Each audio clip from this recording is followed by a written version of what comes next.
Distinguished ladies and gentlemen, it is an honor to present the subject matter of the tax reform bills submitted to the National Assembly by Mr. President, as reviewed by the League of Northern Democrats Technical Committee. As you can remember, 2 weeks ago, the League of Northern Democrats set up a technical committee comprising of experts in taxation, fiscal policy, legislation, academics, and the law. The committee did a good job of analyzing these bills and the key principles underlying these bills, and made its preliminary submission and recommendations at its position with regard to the President's tax reform initiative. This submission is what we are about to make public presentation shortly in this hall as our business day. The proposed tax reform initiative of the President is a bold attempt to address Nigeria's long-standing challenges with fiscal inefficiency, a narrow tax base, and inequities in revenue generation and allocation.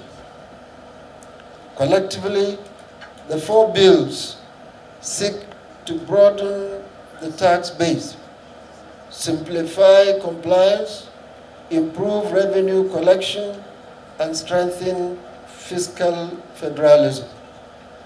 These reforms, if properly implemented, have the potential to transform Nigeria's economy, unlocking opportunities for growth and development. However, while tax reform is undoubtedly overdue, the bills have raised significant concerns which must not be ignored. Key issues include the following: equity and burden distribution. Questions about whether the proposed measures ensure fairness in taxation, particularly for small businesses and lower income groups. 2, implementation feasibility. Concerns about the capacity of tax authorities to efficiently implement and monitor the new provisions. 3, impact on the informal sector. The potential risks of alienating informal sector participants through overly aggressive taxation policies. And 4, revenue allocation. Whether the reforms adequately address the imbalance in revenue sharing between federal, state, and local governments. And lastly, risk of overtaxation.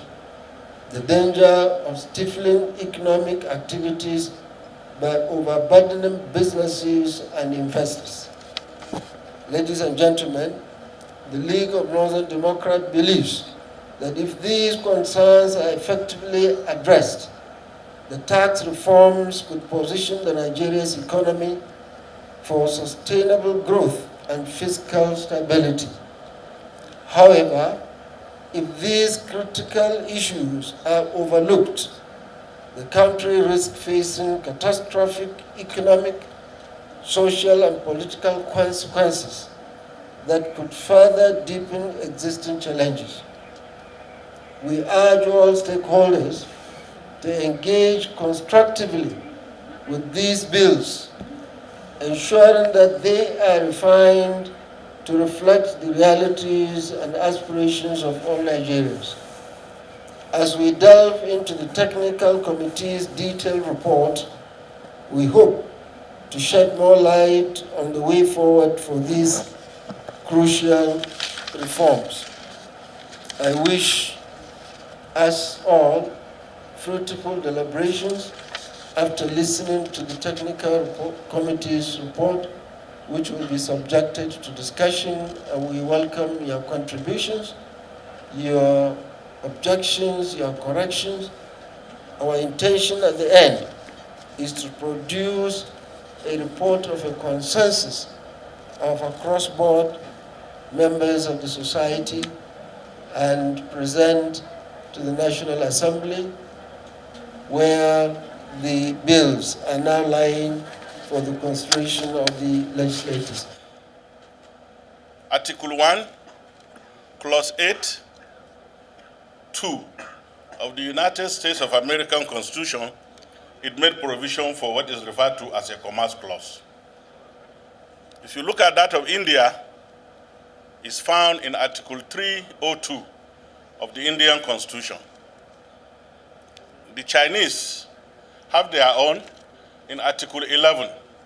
And if my memory has not failed me, all that they did was to alter it and say, the attitude of the state towards capitalist industries and commerce is to use, restrict, and then transform the economy. So tax issues have always been problematic, and you know, in most civilized societies, they determine where the pendulum will swing in terms of election.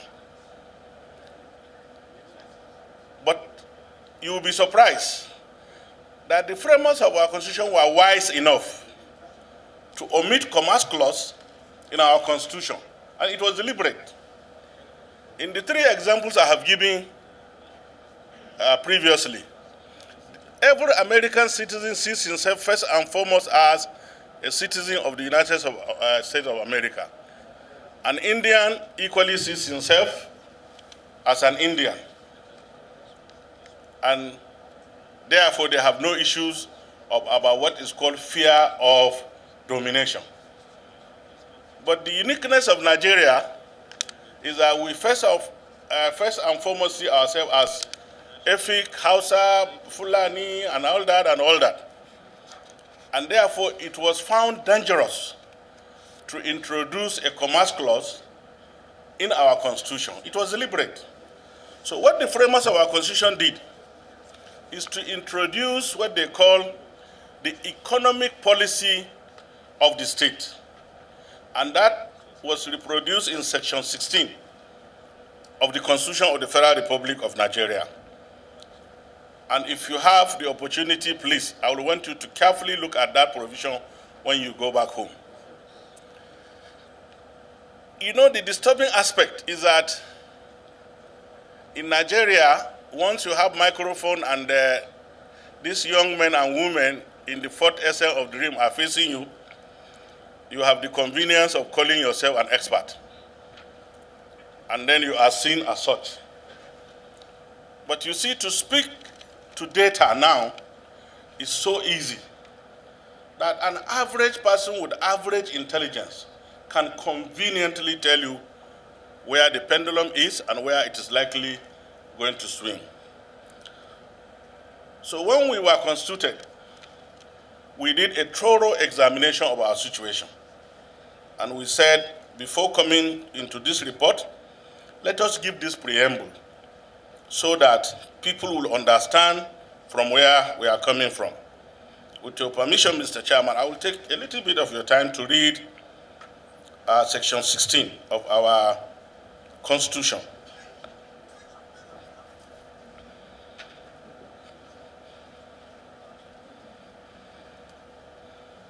Now, Section 16 is very clear. The heading is Economic Objectives of the Federal Republic of Nigeria, and I read, the state shall, within the context of the ideals and objectives for which provisions are made in this Constitution, harness the resources of the nation and promote national prosperity and efficient and dynamic and self-reliant economy. B says, control the economy in such a manner as to secure the maximum welfare, freedom, happiness of citizens on the basis of social justice, equality of status and opportunity. And then it goes to say, without prejudice to its rights to operate or participate in areas of the economy other than the major sectors of the economy, manage and operate the major sectors of the economy. D, it says, without prejudice to the right of any person to participate in areas of economy within the major sectors of the economy, protect the right of every citizen to engage in any economic activities outside the major sectors of the economy. Say, the state shall direct its policies. This is very important now. The state shall direct its policy towards ensuring the promotion of planned and balanced economic plan. Listen to these two keywords: planned and balanced economic development. B, that the material resources of the nation are harnessed and distributed as best as possible to serve the common good. I want you to understand. And then D, that suitable and adequate shelter, right to food, food security, reasonable national minimum wage, and that, and that, and that. But the most important side is C, that says the economy of the country must be run in such a manner as not to allow the concentration of wealth in the hands of few individuals or group. So this is our own commerce clause. It's couched in such a way that it places obligation on those in authority to make sure that in whatever they do, this is reflected. So with that now, I have provided the background for you to understand where we are coming from. I will now read the main report. The federal government, in continuation with its economic reforms, has approached the National Assembly with 4 bills, bordering on tax reform and fiscal policies, and the Joint Revenue Board Establishment Bill, the Nigerian Revenue Service Bill, the Nigerian Tax Bill, and then the Tax Administration Bill. As expected, the bills generated public interest and debate, particularly in the areas of conflict with certain sections of the 1999 Constitution of the Nigeria as altered, and it affects the collection and redistribution of VAT to the federating units, federal, state, and the reasons for the reform, while the public, aware of the hardship experienced following the twin policies of subsidy removal on energy and foreign exchange liberalization, with social support coming too little too late, is suspicious and critical of further economic reforms. Now, the League expects to see tax reform as a component of a wider economic reform efforts necessary to broaden the narrow indirect tax base, improve on the low tax collection efficiency, work back on excessive tax exemption, i.e. 4% of GDP lost in 2021, improve on tax compliance and public morale, among others. The Presidential Fiscal Policy and Tax Reform Committee was constituted to look at these broader issues around tax administration efficiency and fiscal space in retrospect. We observed that most of the top 10 tax and excise duties presently contributing companies in Nigeria were established between 1992 and 2011 due to economic development programs embarked upon at that period. Now, what we are trying to say, the top paying companies that are paying VAT today, they were not in existence. They were only in existence from this period. And therefore, they came about as a result of economic policies of government. What it means is that with the right economic policies, you will multiply this kind of people, which will increase your tax base, and of course, tax when collected transform to revenue, and that will help you to achieve what you are trying to achieve now without causing unnecessary pain on the citizens. Investment promotion efforts are necessary not only for expansion of the tax base, but the creation of jobs and generally improving the livelihood of people. Indeed, growth in public sector revenue is more about growing the tax base than increasing the tax rate. I don't know whether you understand what that means. If you have 10 people who are paying you, let's say 1,000, you will now have total of 10,000. It's better for you to take that 10,000 than taxing two people who will give you 4,300 naira. Isn't it commonsensical? So that's what this is trying to say. So examination of the 4 bills. The League examined the bills before the National Assembly and provide an overview of its opinion based on the following criteria. 1, promotion of national cohesion. 2, compliance with constitutional provision. 3, promotion of national development and growth. And D, promoting inclusiveness and federal character.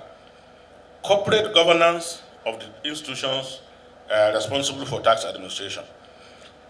The Joint Revenue Board Establishment Bill, as far as we are concerned, is intended, A, to provide for a legal and institutional framework for the harmonization and coordination of revenue administration in Nigeria. Provide a mechanism for efficient dispute resolution, promote the right of taxpayers, and it also intends to establish 3 key institutional structures to achieve the objective, and that is the Joint Revenue Board, the Tax Appeal Tribunal, and Office of the Tax Ombudsman. Observation and recommendation. The League observed that provisions of the bill, when passed into law and implemented, can achieve the objective of harmonization and coordination of tax revenue administration in Nigeria. We are of the considered view that the Joint Revenue Board Establishment Bill may be considered for passage by the National Assembly. My name is Dr. Umar Ardo. I am the convener of the League of Northern Democrats, and I came along with our colleagues to set up this event so as to enlighten our people on the issues raised on these tax bills. Most of our people are not aware of the importance of taxation. No nation on earth will grow its economy without clear taxation. In fact, the contract between a citizen and a state is based on tax. The tax, any citizen that doesn't pay his tax is not a good citizen. So we are in consonant with government that we need to review our tax policies. However, there is also the principle of first things first. We want the reviews of this tax, but at the same time, we do not agree with certain things. We need the parameters for collecting tax to be dealt with first. And that is the essence of what we are doing here, to enlighten our people, to see that there is need for taxation, but also to point out to government that there are certain things that you cannot do now. And there are certain clauses inside these tax bills that are inappropriate, that as put in by the committee chairman, inelegantly coached. And even if these tax bills are passed into law, the government cannot implement many of them because most of our economy is on an informal base. So this is the essence of what we are here. So first of all, the federal government needs to formalize our economy. As you heard, about nearly 60% of our economy is informal. You cannot build an economy on the basis of an informal economy. That is one. Then two, the federal government must have to take into account the sensitivities of our culture and our religion. The inheritance tax, which has been discussed here, should be expunged completely because it infringes on the laws ordained by God himself, and that is both for Muslims and for Christians. It was enacted in 1979, but it was repealed in 1994. This one clause in this tax bill had brought back inheritance law through the back door. It won't go well. So, and so many. So we will give you the recommendations, as submitted by these experts, and you have seen them. Virtually, they are more than qualified. Doctors in accountancy, doctors in economics, doctors in law, so legislators and so on. So this is it. First of all, we have opened the space of conversation and broadened the perspectives with regards to the understanding of the bills, and in the midst of the heated debates and arguments in the mainstream and, of course, the social media. Now, we want to see a state of equilibrium in terms of the distribution of resources between and among the federating states, the federating units of the nation state. And we want to see an understanding. Of course, everybody has to pay tax. It's a global phenomenon when it comes to the administration of nation states. How these taxes are collected is not necessarily the issue, but the distribution, the equity, the fairness that comes with the distribution has been always the debate. So take, for instance, the issue of TET fund. We insist that, TET fund should be retained as it is. The development levy that is 2% should be retained and given solely to TET fund. This will have an impact instantly on our educational system. Because when you remove TET fund, you need to go to all the tertiary institutions across the country, and you can see the intervention real time. So if you want to, address the issues of out-of-school children, for instance, then you need to improve on the issues of educational intervention. And we believe that TET fund should be retained, and NEL fund should be a unit or a directorate under, TET fund. The other issue, of course, is the distribution that you see in the Lagos or the Southwest template, and that of, the Southeast or South-South. Now, if you look at Imo State, it's worse off. How can you say the whole of Imo State gets about 26 million in October this year, while Lagos State government has, one local government in Lagos State alone, the list has 900 plus million. So we believe in the League of Northern Democrats that we should look at these figures, because we are a nation state, that works on fiscal federalism, where each and everybody has to take from the equitable share of the resources that we, in this time, in this aspect, consume, not necessarily allocated.